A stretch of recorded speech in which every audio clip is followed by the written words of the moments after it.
Good evening, everyone. Thank you so much. I think I've introduced everyone and myself way too many times today on the topic. So we are here to discuss how AI can help brands and how it's already helping a lot of you at work.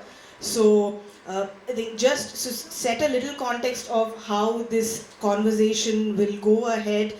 I think we're going to hear from our panel of experts today on a few things. One is how they target the right audience.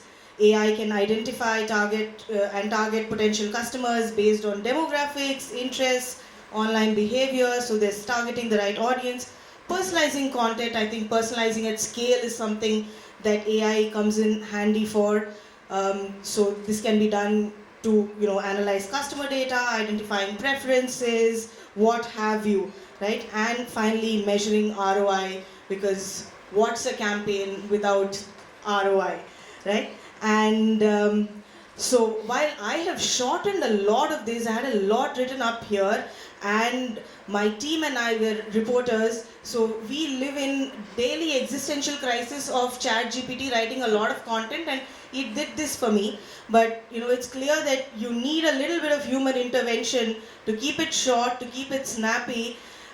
So that is maybe or maybe not. You will tell us if you are in existential crisis of AI of different types, easing out, taking away jobs. We'll hopefully not go into the bleak zone. But let's. But I'm guessing a lot of you basically look at AI the way 6-year-old or 10-year-old me did in 1995 with MS Paint. So I would sit and make greeting cards for my mother and father, and no matter what the occasion or a school presentation or homework, I would try to introduce MS Paint everywhere, and that's what I do with AI now. So be it Chat GPT, be it Canva, generating an image, whatever it be, you try to say, okay, how can I use this to make my life a little more efficient? So I want to start with all of you. Prasad, maybe from you there. How much of your work has been made more efficient by using AI? So if in a day, you do X amount of work, is 30% of it just so much more efficient now because you use AI? When we talk about AI, I'll divide this into two parts: the AI and the generative AI, which has now come into the picture with ChatGPT and all those bots. So AI we have been using from long time. It's not something which is new thing. Right? Everybody has used AI for their retargeting campaigns, for their remarketing campaigns. Everybody has used their AI for a proper targeting, segmentation kind of a thing. In fact, the entire full funnel marketing as a concept, when we talk about that, doing it right from the top of the funnel, awareness building to consideration building to finally the lead generation part, purchase intent creation, that has been fueled by the artificial intelligence over last 4-5 years. Okay? That's how the situation is. In fact, the entire all the biddable platforms, be it a Google biddable platform or even Meta biddable platforms, are all driven by AI. Correct? That's how the situation is, and we have been adjusting ourselves to the way Google ecosystem is using those AI tools or their own algorithms. We have been adjusting to it. Correct?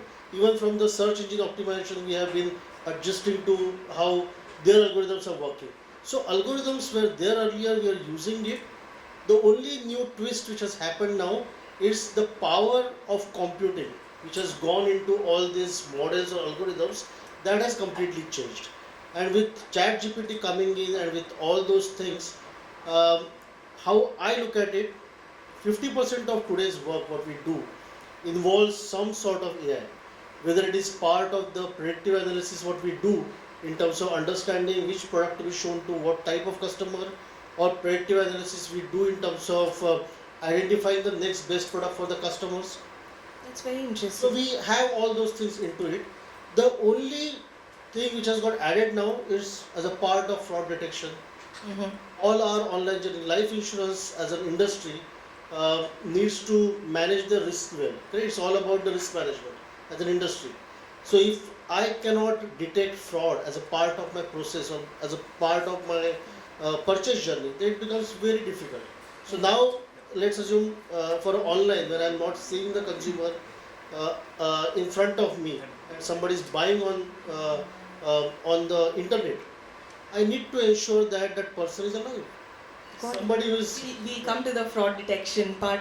Alok, if I can bring you in here, Prasad said 50% of work is, made simpler by AI. How does it work for you, and what are areas where you are already using algorithms or generative AI at work? So the business that I represent essentially, if I were to put a percentage, it's 100% AI-led. We've been into equity advisory since 12 years. I moved into this industry like almost 1.5 years back, but the company that I represent, AI is at the heart of it, right? When I say how, is essentially from the overall ecosystem of stocks, how does various parameters come together, what stock has been moving with what percentage, year on year CAGR, what are the management views, etc., etc. So there are some, if I'm not wrong, some 650 odd parameters, which even I'm scared to look at, but the research team is very comfortable, and there are almost 324 AI algorithms precisely that the machinery that we built uses to pick out these stocks and hence recommend to our customers who are subscribers. Having said that, as a marketer, I believe that AI is, like Prasad mentioned, it could only be used to make systems more efficient and effective. It cannot replace a human. As Indians, there is a innate acceptance to human touch, personalization across categories. We can never let go of that. And let me tell you one more thing, as a marketer, it's a very, very small thing, but I believe that anything that has artificial written in front of it is still a worry. You can ask the ladies in the house, if you just put a word artificial in front of the word diamond, suddenly it changes. So intelligence is artificial, but real intelligence will always remain real. It's built over first party data. I think most of us as category leaders are ensuring that our first party data is very, very robust so that the machine can learn. Having said that, I think we have to use it very, very consciously.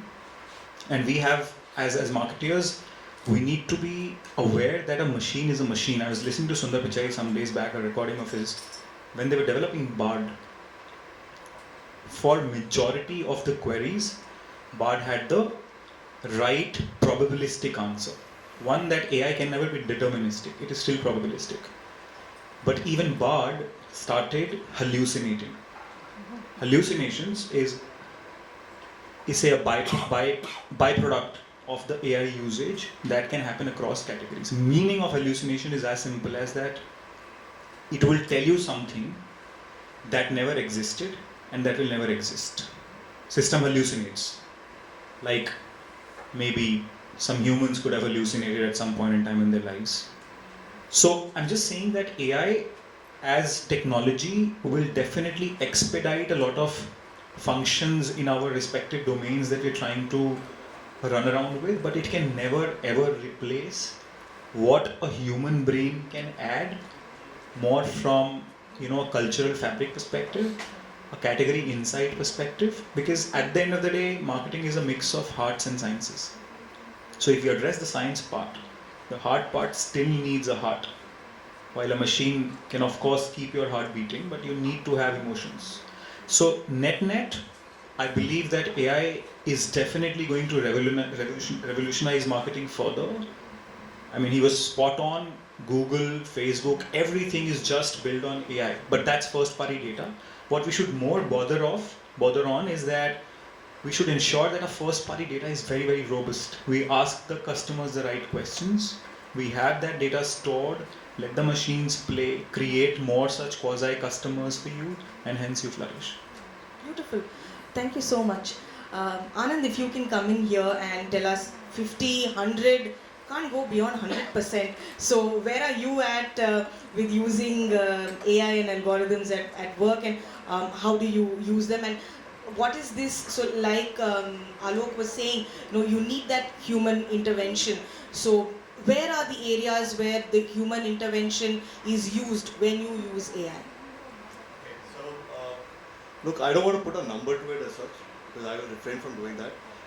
But the business that we are in is broking business end of the day. There is no startup cost from a user standpoint, right? I show you an ad, you click on the ad, you come, you open an account. It's so easy to open an account, right? But the real fun of AI begins after that, because what happens is after the guys open an account, the learning starts post that, because we deep dive into understanding what kind of transactions these customers generating. Therefore, that helps us build a lookalike audience, which eventually helps us, manage our costs better.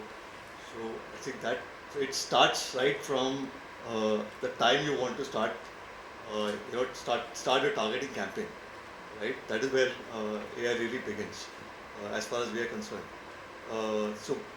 And I'm purely talking about data that's built in-house, which is used more from defining your target audience sharper, in order to make sure that the marketing money that you spend is spent in the right direction. You are reaching the audience that you really want to reach and not spraying all over the place, especially given the fact that the product is free to start with.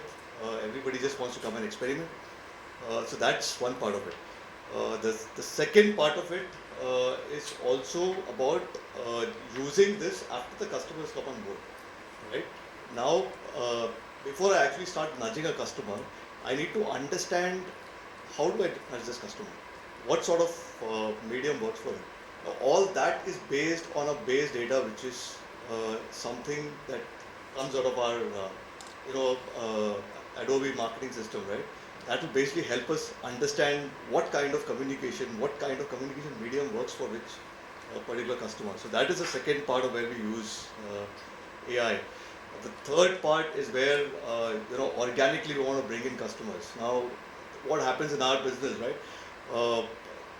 Customers do go and search for a lot of information on the internet. They're looking for stock prices. They're looking for things like how do I start derivative trading, right? Something as simple as this.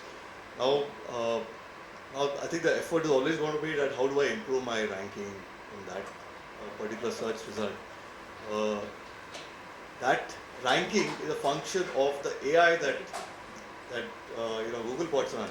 Now, for us to hack that particular space, we need to be able to understand what are the triggers for us to be able to rank better in that particular search result.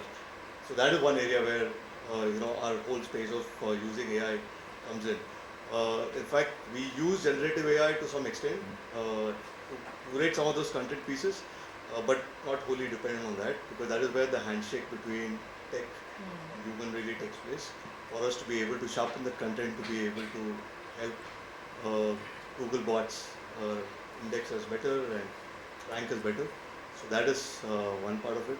Third, of course, where bulk of the marketing money goes, which is performance marketing. That is a space where we use, Alok spoke about first party data. That's the place where we use first party data, but we're very cautious about how we use the data, because we don't want to be exposing too much information out there to Google and any of these platforms, right? Although the temptation always is to go and see how can you optimize your cost better for you to be able to bring down your CAC, but we're very conscious about what are the triggers that we really give, how much information do we really want to expose, right? So that we're very cautious as far as this is concerned. The other part where we also use AI in a large way is for us to be able to understand social sentiment in the market. Got it. Gurpreet spoke about it, but that's something that we use extensively. We have partners who help us do that. The fun of using that is also your ability to go and respond to a customer comment or a sentiment quickly. How fast you're able to do it, and how accurately you're able to do it. is it really fitting the context of that particular Getting it conversation? accurate, I think, is where a lot of brands struggle, and Right. we get a lot of story ideas from the saying, "Arey, iska, the AI is not working right here. The bot is, somebody's complaining about a whole different thing. You're like, oh, thank you for, writing to us, and we'll get back to you. Write to us with your, bill number or whatever, and we'll get in touch with you." So super. Taking, from there, Amit, if I can bring you in, what are your specific areas where you use AI and some concerns that you have adding on to what our panelists have already mentioned right now? So good evening, everyone. So I'll bring in a different perspective completely. For smaller organizations, for organizations with lower budgets, I think AI is kind of a boon for us. I'll explain how. Uh, Suppose you have to make a product video, so you need a recording artist, and then the cost goes up. So recently we've started uh, using AI tools like Speechify or something to create in-house product videos. So your cost considerably comes down. That's from the marketing perspective. Again, if you have to for any campaign, images are quite essential. So buying images from Images Bazaar or Shutterstock is not always possible. Then you use Midjourney to create images for your campaign. So that's another use case of how do we use AI for our marketing. Similarly, for when you do performance marketing, running a cost per acquisition on other platforms, be it Facebook or Google, tend to be slightly on a higher side. So what do? You do a programmatic ad, then your CPA automatically comes down. So that's another case in point. Plus, like in our industry, it's quite human intensive. Like every evening, our dealing team has to call customers to confirm trades and all that. So we've not yet implemented, but kind of in a phase launch where we are experimenting with using a voice bot to do automated calling and seek trade confirmation. So there you will bring down human intervention. Another case in point, we've also trying to build in what you call it, human or voice assistance in the app, so that any concerns, if plus another three V's I generally talk about for a marketer is quite essential, is voice, video and vernacular. So another thing, in a call center setup in India, a multilingual, you're not sure to recruit a customer service representative who can, especially in a southern part of India where he understands Tamil or Telugu or Malayalam. So we are also building where we have voice assistance in a vernacular language. Suppose you start talking in Tamil, you'll get assistance in Tamil. So that's another part where rather than recruiting somebody and identifying a Tamil speaking customer service rep, we're building something called where we'll have them serviced in a what you call a vernacular medium. Fascinating. These are the various test cases where making best use of the resources or the budgets in hand. So AI, I would say, would be quite a boon for an organization which are budget kind of constrained. Absolutely, fair point. Challenges, if you see, if you face, see, everybody dreams of a personalization.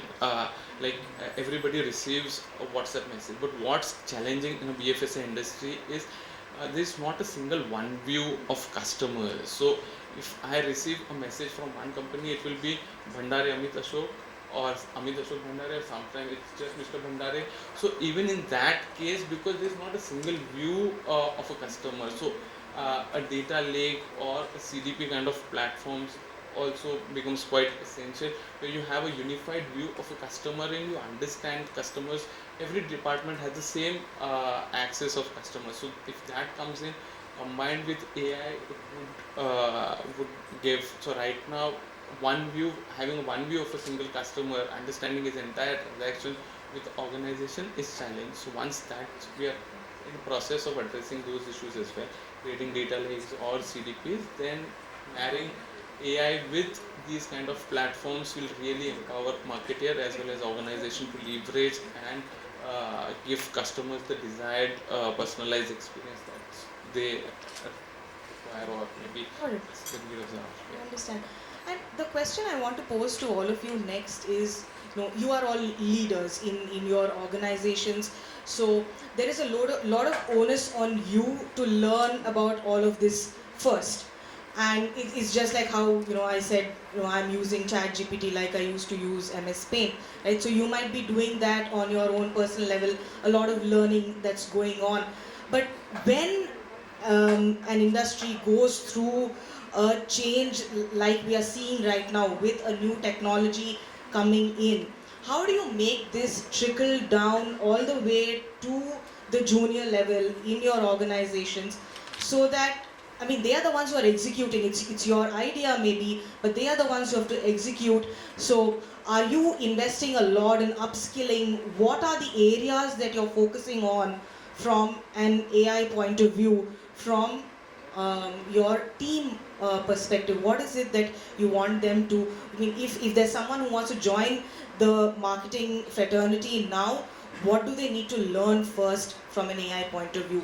Amit or Prasad, if you would like to go first. So I think the way digital and technology has evolved, I think it has become a great leveler. I don't think as a leader we are identifying a trend today and then asking our team to learn out of it. I think the trend has reversed. Our the teams, the new joinees, the management trainees, they come up with a lot of new ideas, platforms which they have seen and they have used, and then we end up evaluating those things. I end up using most of the platforms once somebody else comes to me and recommends that this is what this platform is doing, and then we start collectively we start using it. Okay? So from that particular perspective, what I would suggest and recommend is keep yourself up to date in terms of the information. A lot of changes are happening around us. It's not about a tool or it's not about a solution to be learned. It's all about the methodology or approach, the orientation towards this technology. So if I just go 5 years or 10 years behind, a lot of marketers were not happy learning technology. They always think that technology is for the IT team and I'm here to build something which is linked to creativity, linked to some communication, some customer segment. But I think that has got changed. A lot of marketers now need to know technology as good as they know marketing. If you do not know technology, what is happening around you, if you can't appreciate that, it's very difficult to learn that particular part. So that's one single advice I would give, that keep yourself open to learn new technology, and the technology is going to change every year. So don't get connected to a particular tool or solution. Just look at it holistically. It's beautifully put. So don't become dependent on a single thing and keep an open mind. Alok, what about you? I think, I sort of agree. I just feel that, one might not be a techie, right? I mean, at the end of the day, not everyone can be a coder, but I believe if you start thinking from the lens of the customer, right? If you just flip it, right? Okay, how can it help the customer? And start from that direction, I think it could lead to some interesting use cases. And your question was specifically on people who are entering the marketing fraternity, or maybe the youngsters who are working with us, not so young people now. One thing that, at least I ensure, and I'm sure a lot of us are doing, is that there's something called as reverse mentoring. I believe in it very, very profoundly. I believe that, younger people have a lot more things to teach us, and they are far more exposed in many other ways that we maybe slightly play a negative mentor role at times for, right? We might think that Snapchat as a platform could never work for a BFSI category, but you never know. I mean, if you're not open to being open, that's the, I think, curtain that actually keeps us away from being a better marketeer rather than being a mediocre marketeer. And lastly, I think, as I said again, I mean, just for the sake of repeating, it's essentially an amalgamation of your machine learning and your first party data. I'm again repeating it because unless the first party data or the consumer data is sort of so robust that your machine can learn. I'll give you just a small example. In BFSI, I'm sure for all of us, the only lookalike that works is at max 0 to 1% LAL, right? Which is 0 to 1% lookalikes of your first party data. The moment I open up the funnel to say a 1 to 2%, and I'm saying not a small base, I'm saying maybe a potential base of a million, say example, the registered users that we have. The moment we open the lookalikes to 1 to 2%, the conversion rates, not the actual conversion to a customer, but from a impression to a lead, drops down significantly. And when I say significantly, it's double digit. So I can't disclose numbers, but what I'm saying is that data set, as marketers, at times we go very bullish on platforms and say, okay, programmatic, okay, we'll use AI. But at the end of the day, who's consuming it? Where is your impression being burnt? We don't track it. Or we realize when, say example, we would have invested $500,000 on a campaign, and then when we see the ROAS, maybe it's not in a good state. So I think the good way, maybe a better way, is to be a informed marketer. Be very sure of who your audience is, not go beyond say a 0 to 1% lookalike, at least when you're trying to build on the system capabilities. Let the system settle down, because there's a particular threshold that the system also needs to reach out to the audience of a certain particular mass. At times we make a mistake saying, okay, I've spent 3 lakh rupees, results are not coming, this campaign is crap. It doesn't happen like that, because there's a reach algorithm, there is a frequency algorithm, it works together. So I think it's a hand in hand, and I completely believe in the fact that reverse mentoring is the way forward. Today a graduate I met yesterday, I was interviewing someone for a social media position, right? He had no experience in social media, but trust me, the kind of followership, he was what, I think some 920, I think. He was still, trying to see how can he work as an intern and so on and so. But oh my God, I mean, the stuff that he shared was, we could never think of. We think we are a very serious category, equity, subscription advisory model. Who will think of that? But he surprised me. So we should always be open to being open. That's my only suggestion. Beautifully put. What about you, Anand? What are things on your checklist that a fresher or the junior most team member in your organization should know, learn about AI? So it's the philosophy has followed, right? So what this whole learning is a two-way street, right? There has to be an organization effort to sort of bring in learnings of new technology and new innovations that are taking place there in this particular space. The other one is that you self-learn, because there's so much of resource available on the internet that you can fundamentally self-learn, and it's becoming super affordable. And learning is a given, for a simple reason that if you're not learning, then you're not getting ahead in this game. So I think it becomes part of everyone's DNA now. But having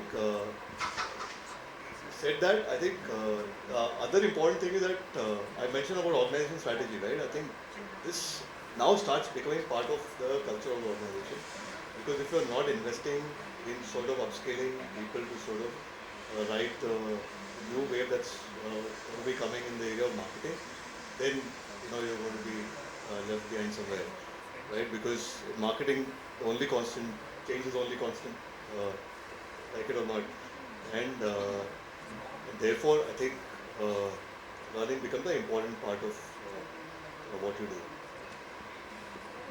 And Amit, what about you? Your thoughts on this? I have a different philosophy. Learning, I believe in learning by doing. So I ensure my team works on every new tool or software that's available. So I've forced my designers to start using Midjourney to create images. So because see, there's one part, you do certifications, you read, you learn, but that's too theoretical, and marketing doesn't work on theory. You'll have to make your hands dirty and actually execute it. So how does Speechify work? So you know Speechify converts text to speech, but unless you use it, it will not going to work.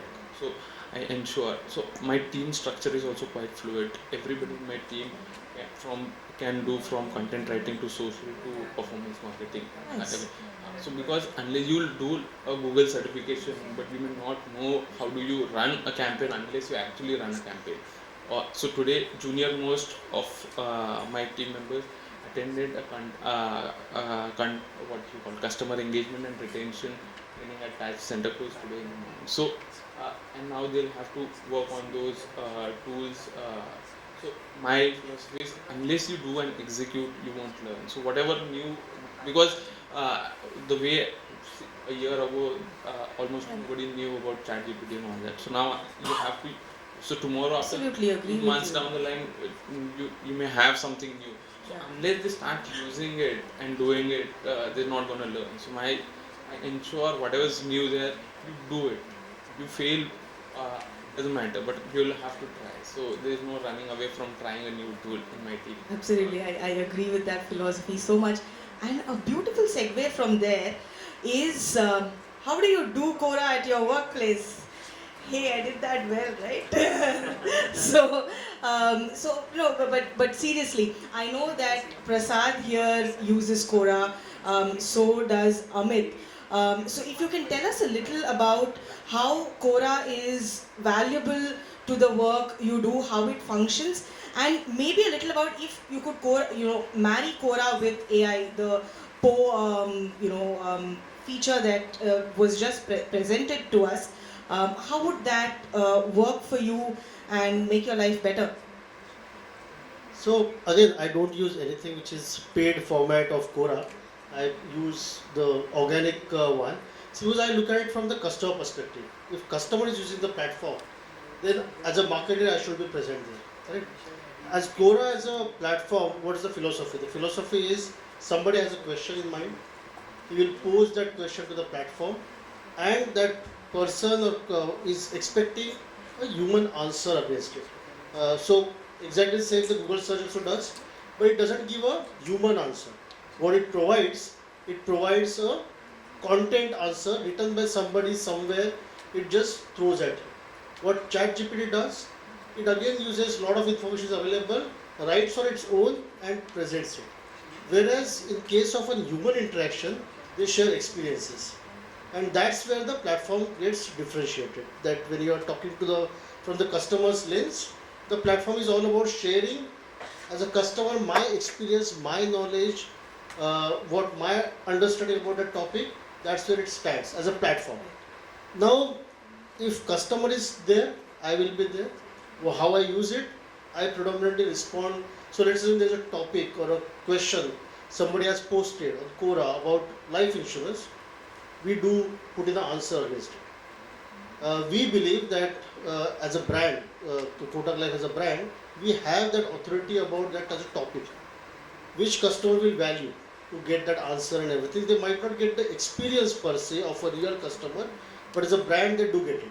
We also put few posts as a customer as well, so that they also get that human interaction experience as a part of it. So if they like that content, if they engage with it, if people interact about our post or answer, then it also helps into our search engine optimization. Absolutely. Because it gets listed on search page as well, correct? So from that particular perspective, we predominantly use it. Though I have got the recommendation today that okay, try a promoted post, correct, or promoted answers to that sort. To just check whether you can get better engagement around that particular part, which we will definitely experiment with. Absolutely, and I think I was actually telling Neha that you wonder who are the people writing on Quora and creating all of this content, but it truly works. Like in that top 10 result, when you see a Quora for a random question you ask Google, I mean you at least remember, hey, that's a place I can go to if I want information. So is that how you also use it, Amit? Putting your own content there, even if it's not paid, but using it from an SEO standpoint. See, we've not fully utilized Quora as of now because as I said, we've kind of at the stage of metamorphosis. We are undergoing a lot of changes. In another 3 or 4 months, we'll be a completely different brand identity. So we're working towards that. Quora is, see, we've not go about Quora because it's a user-generated content. So we will have to be very cautious or and approach it in a very different way. Plus, if you talk about, I went through the feature. One of them was mid-journey, which we are already using. Plus, it had something called as HTMLization. I think email HTMLization consumes a lot of cost and time. So if it can ease out that, maybe can be explored. Because I think there's something called as voice and text, so Speechify. So if the features can get what are we trying with different vendors at one place through there's no harm exploring maybe in the near future. Got it. Sorry, Amit, that was Alok who uses SEO and Quora. I am so sorry. I just confused it for a second. I remember you told me. You know, sorry, Anand. Yes. Sorry, Anand. You use Quora from the SEO standpoint. Yeah, so I'll tell you, so we use a lot of platforms actually.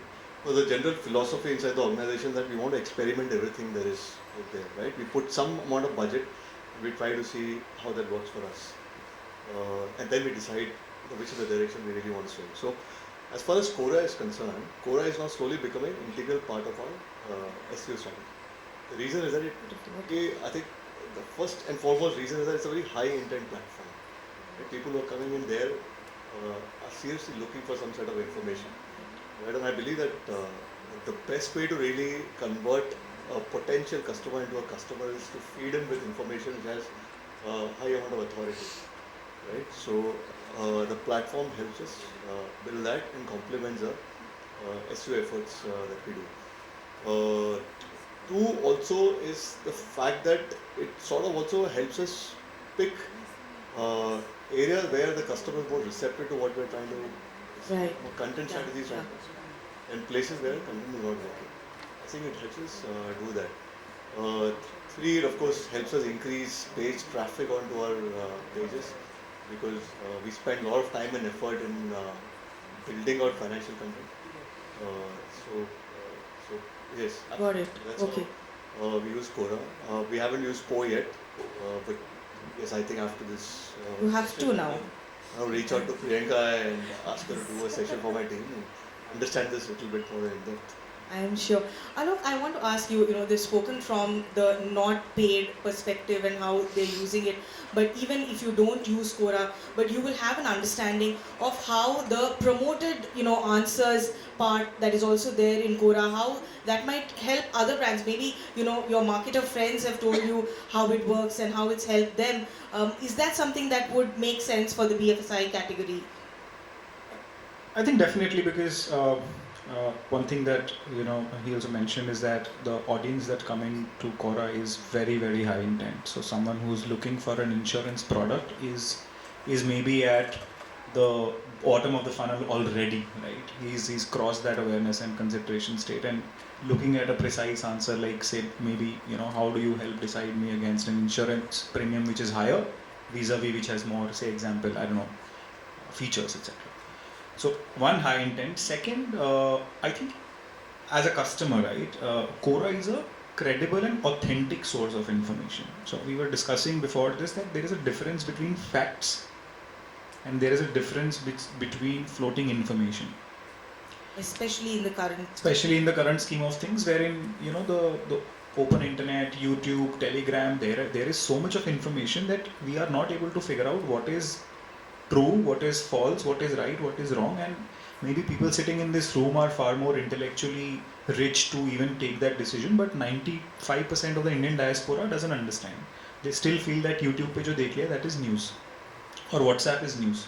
So I think that from that measure, I feel that the number that I saw on the screen, 100 million users per month, is a big number. I think it's a big used case already in establishment that most of the evolved customers, which will be essentially the key cohorts for all of us sitting here, have a very high probability of being spoken to there, and the effort that as marketeers we need to put in maybe bringing them down to a customer from a potential customer will be far lesser rather than searching it out on a probabilistic population, say on Facebook or Google. While of course the intent signals are equally or not, if not stronger on Google.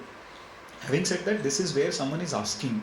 So example, I was going through the feed a couple of days back only and I saw a question that with the market volatility being highest, I mean market is on all times high, is it a good time to invest in stocks?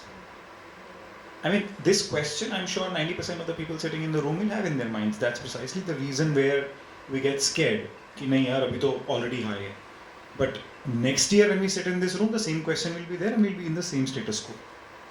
There is need that someone takes that stance of constantly educating that India has been growing. India is in a build mode for the next 15 years. It has been for the last 20 years and the next 15 years it will still be in the build mode. Right. So I think for marketeers it's a good platform. I'll be honest, I haven't used it. As a customer, I'm a very pro customer of Quora because I genuinely go there to read some of the things about maybe I don't have complete information. But anything that is written, I think he used a very beautiful word, is out of experience. Right. People would have experienced something, given their genuine sort of, and they give a very detailed view. So the beauty is that you don't get falsified by something which might be cooked up. Yeah, that's the beauty of it. The disclaimer is that I have not been paid to speak all of this, so it's just as I want to None add of the to, gentlemen here have been paid to I, speak I any of want to this. add to what he just said. I think the most important point to note is that customers trust customers. Customers don't trust marketers. Like, yeah. Therefore, I think, and that is what this platform does to substantiate it. Absolutely. And thank you so much. I got engrossed in the conversation with all of you. Shantanu here has been telling me, end, but I wanted to listen to everything that you had to say about AI and Quora. Thank you so much for your time today. Amit, Anand, Alok, Prasad, thank you so much for your time. Thank you, Nitin. Thank you, Gurmeet. And I think we end now. We can go on to dinner. I get a little note. People have questions for any of our panelists or even Nitin and Gurmeet, anybody, any questions for our panelists to begin with? Or you want to have that offline then? Okay, oh yes, we have a question. Hi, this is Pimple here. So a few years back I was evaluating a strategy for my brand page. So do I make a profile of my brand on Quora or just feed in the content as a user? So what would be the most relevant thing to do? Because when we say Quora, you all rightly mentioned that it's a user generated content platform. So if a customer has to trust a customer or a customer would make more sense to trust a answer coming from a brand page. And that's a very beautiful question. Who would like to take this?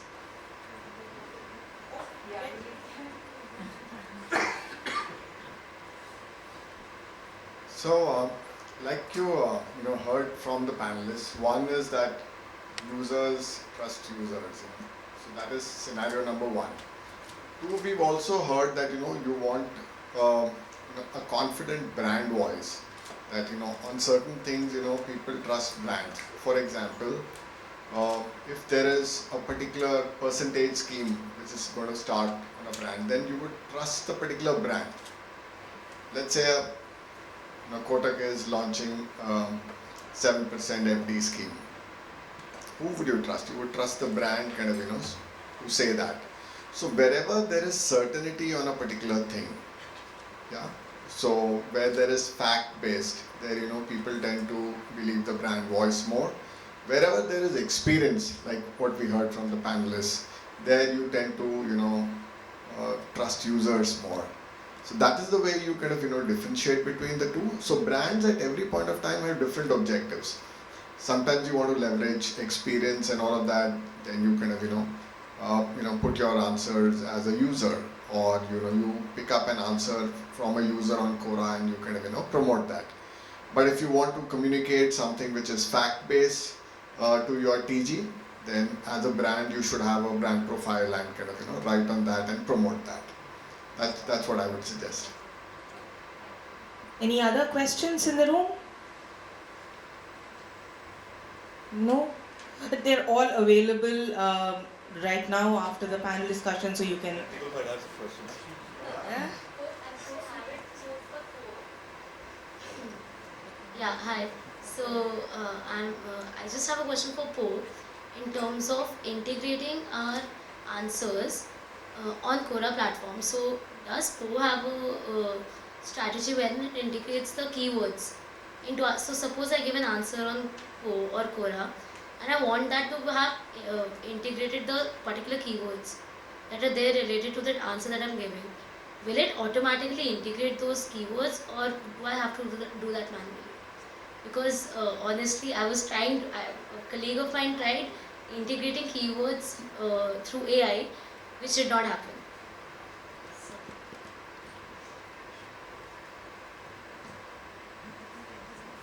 Yes, so Poe does the work for you. You need to give it a command in the right way to include that.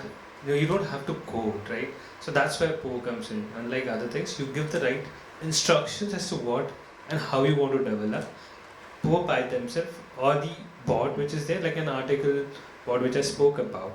You just mention that this is what I'm looking for. It will generate the content and give it to you. But what we would advise is use that content, give it a human touch, a product knowledge to it, and then use it across to your different platforms. Because this is more of an AI answer, but you need to give that additional touch point to it and then use those content. So Poe does help you build that content or an image or a video as per the command how you give it on the platform. Right? It will do the work for you.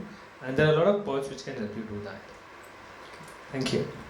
Wonderful. So you have Poe Evangelist sitting in the audience. That's fantastic. So on that happy note, thank you everyone. Let's proceed to dinner and drinks. Thank you.